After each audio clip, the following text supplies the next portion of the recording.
Hello everyone, welcome to back. এটা বহুত ভাল খবৰ আমি আজি লাভ কৰিব পাইছো যেহেতু আজি এই খবৰটো পোৱা হৈছে গতিকে ভাবিছো আপোনালোককো জনাও আৰু আমাৰ শিক্ষামন্ত্ৰী দেৱে কিনো কৈছে তাৰ বিষয়ে আমি চাও জিটিপিজিটিৰ আমাৰ নিযুক্তি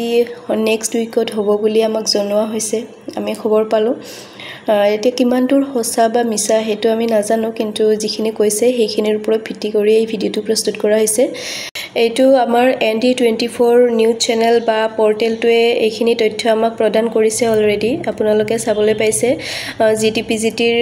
যি আমাৰ সিলেক্টেড ক্যান্ডিডেট আছে সকলোলৈকে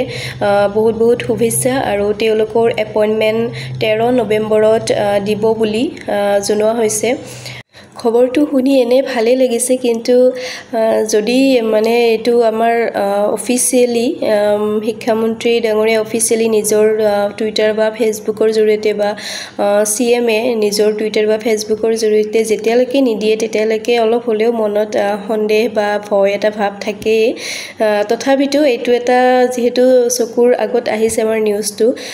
ভাল লগা খবৰ বুলি নিশ্চিতভাৱে ধৰিব পাৰি আৰু মনটো নিশ্চয় ভাল লাগিব সকলোৰে শিক্ষামন্ত্ৰী ডাঙৰীয়াই এই মুহূৰ্তত কি কৈছে চাওচোন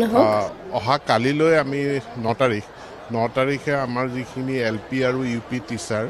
5500 তেওঁলোকৰ নিযুক্তি পত্ৰসমূহ অহা কালিলৈ আমি বিতৰণ কৰিম আৰু আজি গধূলিৰ ভিতৰত যিখিনি ডিস্ট্ৰিক্ট অপচন দিছে আমাৰ graduate teacher post graduate teacher সেইখিনি চাই মেলি আমি কোন জিলাত কিমান শিক্ষকৰ নিযুক্তি দিব পাৰো সেইখিনি ঠিকঠাক হোৱাৰ পাছত আমি খুব সোনকালে এইটো সপ্তাহৰ ভিতৰতে আমি গ্ৰেজুৱেট টিচাৰ পোষ্ট গ্ৰেজুৱেট টিচাৰৰ এপইন্টমেন্ট লেটাৰখিনিও বিতৰণ কৰিম এইখিনি তথ্য আজি অৰ্থাৎ 8 নৱেম্বৰ তাৰিখে আমাক শিক্ষামন্ত্ৰী ডাঙৰীয়াই জনাইছে শহীদ কনকলতা বৰুৱা ৰাজ্যিক বিশ্ববিদ্যালয়ৰ এই শুভাৰম্ভণিৰ মুহূৰ্তত গতিকে নিশ্চিত থাকক আপোনালোকেও যে খুব সোনকালে আহি আছে আমাৰ জিটিপিজিটিৰ এপইন্টমেন্ট লেটাৰ্স আমাৰ হাতত পৰিবহি আজিৰ ভিডিওটিত এইখিনি আছিল ধন্যবাদ